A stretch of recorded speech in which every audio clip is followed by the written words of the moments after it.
Así ve Marción la historia de la Iglesia, y es una visión muy pero muy triste. La historia de una caída. Pero ¿cuándo cayó la Iglesia? No tuvimos que esperar a Constantino. Tampoco tuvimos que esperar a los papas medievales, porque cayó durante la primera generación. ¿Cómo lo supo Marción? Porque él leía a Pablo con atención. Es decir, su versión de Pablo. Y cuando uno lee sus cartas, Pablo está preocupado por los falsos profetas y los falsos apóstoles. Está paranoico y dice cosas como, válgame Dios. Esta gente los está molestando y quiere cambiar el Evangelio de Cristo. O en otras palabras, malditos. Que vayan y ching a su madre. Esto tiene a Pablo muy preocupado. Le preocupa la competencia. No sabe cómo lidiar con ella, porque cree que solo él tiene la verdad. Quien quiera que llegue, no importa que sea un ángel de Dios, también está bajo sospecha. Y en Gálatas 2:4 menciona su versión de una reunión que tuvo en Jerusalén. Evitó Jerusalén por mucho tiempo, pero, como 14 años después, finalmente tuvo una reunión ahí. E incluso allí, había falsos hermanos que se infiltraban para espiar la libertad que tenemos en Cristo. Entonces, ¿en verdad hubo una edad de oro en la supuesta ciudad madre del cristianismo? Pues según Pablo, no. Según él, hay muchos falsos hermanos en su corazón. Supongo que es como el corazón de las tinieblas. Jerusalén no se presenta como esta increíble ciudad santa o estándar de santidad, ni el lugar donde está el verdadero cristianismo. Está infestada. Y más adelante, en 2 Corintios, él no solo se refiere a falsos hermanos, sino también a falsos apóstoles. Eso es impactante, porque se supone que los apóstoles son verdaderos. Entonces, ¿por qué hay falsos apóstoles? Y si hay falsos apóstoles, ¿en quién carajos vamos a confiar? Estas son preguntas que surgen del texto de Pablo. Estos versículos sobreviven en la edición canónica. No es como si los primeros católicos hubieran barrido y aspirado todos estos pasajes. Ahí siguen. Pero Marción tiene una interpretación propia de estos pasajes y dice, la suya es una versión muy pintoresca de la edad de oro del cristianismo. Como si todos estuvieran jugando, marinero que se fue a la mar, sin pelearse, dándose de abrazos, y todo fuera color de rosa, dulce y maravilloso. Eso es puro cuento. Y el mismísimo Pablo lo demuestra, porque está muy preocupado por esos falsos hermanos. ¿Pero quiénes son? Sería Pedro. ¿Se está refiriendo a Pedro? Algo que sí dice Pablo, y aparece en Gálatas 2:14, es que Pedro no caminó correctamente en la verdad del Evangelio. En algún lugar, Pablo tuvo un enfrentamiento con Pedro, y Pablo acusó a Pedro de no caminar en la verdad del Evangelio. Básicamente, la disputa fue sobre una práctica. La práctica era, ¿hay que comer comida kosher? ¿Y hay que comer comida kosher con los gentiles? Y en una ocasión, Pedro comía comida no kosher con los gentiles. Y en otra, parece que se sintió presionado y dejó de hacerlo. Aquí, Tertuliano argumenta que solo se trataba de una práctica. No es que Pedro la hubiera regado, pero tampoco es que malinterpretara el Evangelio. Creo que desde la perspectiva de Marción, Pedro sí malinterpretó el Evangelio, porque la práctica, caminar, estaba ligado a la comprensión de la verdad del Evangelio. Como Pedro no entendió la verdad del Evangelio, no caminó correctamente. No es como si pudiera separar la práctica de la doctrina así de fácil. Pero ¿es esta una acusación de que, de alguna manera, Pedro ha corrompido el Evangelio o ha escrito un Evangelio y luego lo ha corrompido? Creo que más bien está argumentando ambas cosas. Por supuesto que Tertuliano presupone que los primeros apóstoles fueron los autores de los Evangelios. Pero también queda claro que Marción nunca dice que Pedro redactara un Evangelio, ni que Mateo haya compuesto uno falso. Si atendemos a lo que supuestamente decía Marción, aunque nos llega filtrado por Tertuliano, probablemente sea un testimonio bastante fiable.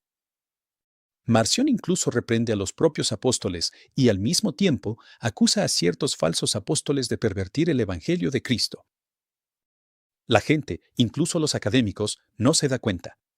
No se dan cuenta que aquí se mencionan 2 grupos de personas. Y dice en latín simultáneamente. Hay 2 grupos simultáneos y paralelos.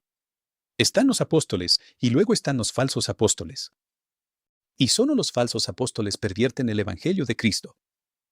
No es que Mateo y Marcos y Lucas son quienes escriben evangelios falsos.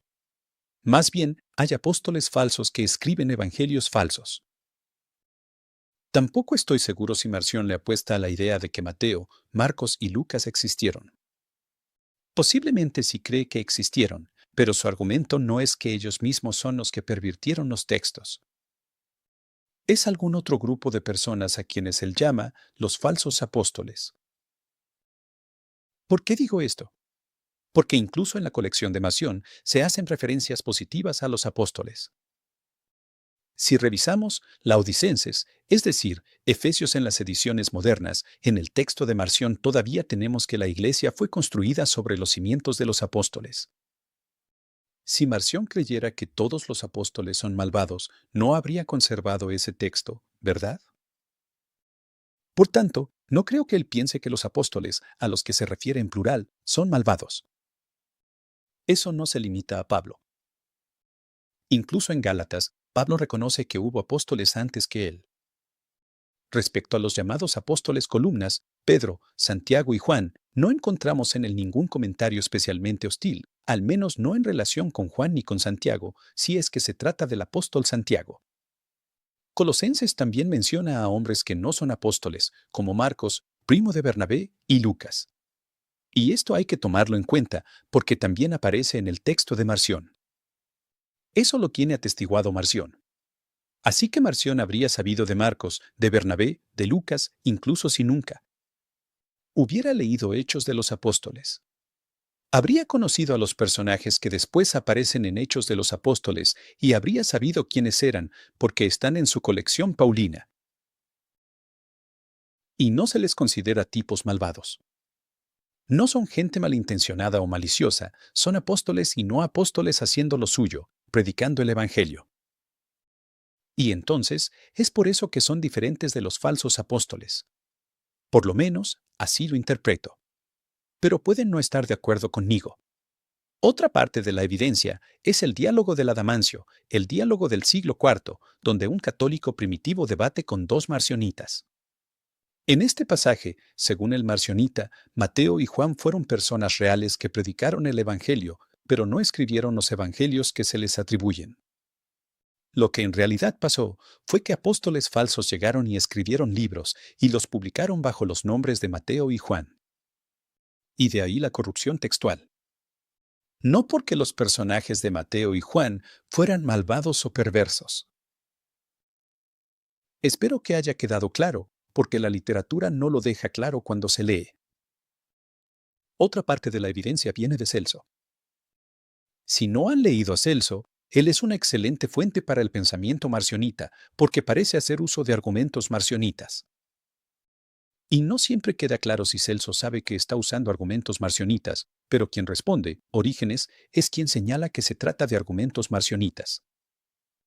Parece ser que este es un argumento marcionita, y cito, que los cristianos desvirtuaron el Evangelio original al transformarlo en una composición triple, cuádruple y finalmente múltiple, añadiendo material falsificado para tener con qué contrarrestar las críticas en su contra. Esta es una teoría sobre cómo se crearon los evangelios. Parece ser una teoría marcionita. Los marcionitas concebían su evangelio como el más antiguo y luego fue ampliado como Mateo, Juan y Marcos. Luego se agregó a Lucas. Tenemos triple y cuádruple. Y llegan otros evangelios, como Pedro y Tomás. ¿Por qué aparecen las falsificaciones?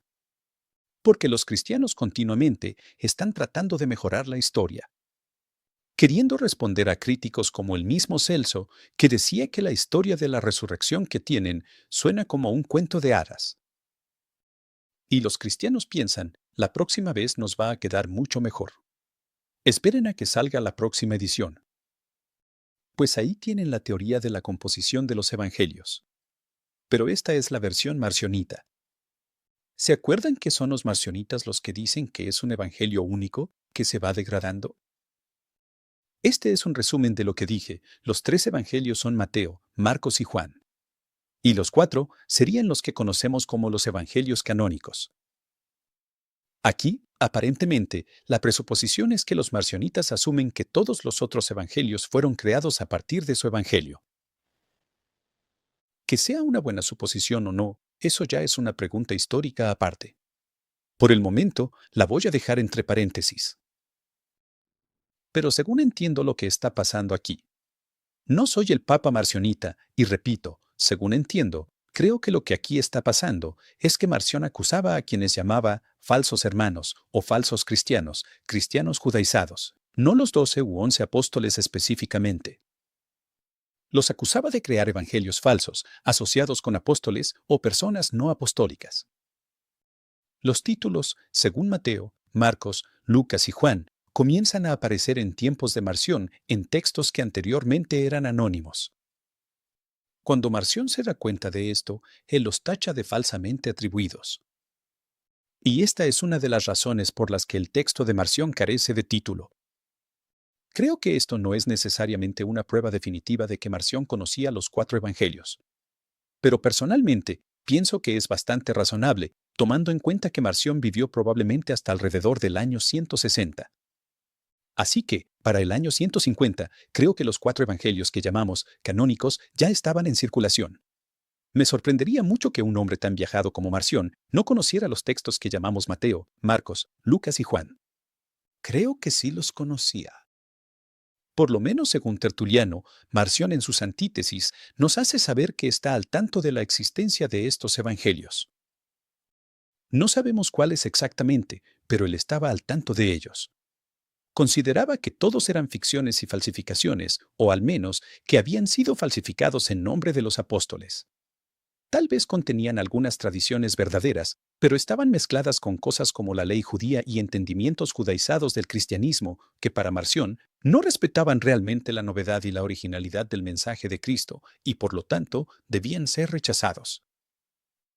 Es muy importante entender esto, porque el típico evangélico o católico romano moderno que crece y pasa por su formación catequética o la escuela dominical, o como quieran decirle, va a pensar, como piensa Tertuliano, que había 4 fulanos llamados Mateo, Marcos, Lucas y Juan, y que todos eran discípulos o discípulos de Jesús, y que todos escribieron libros, y san se acabó.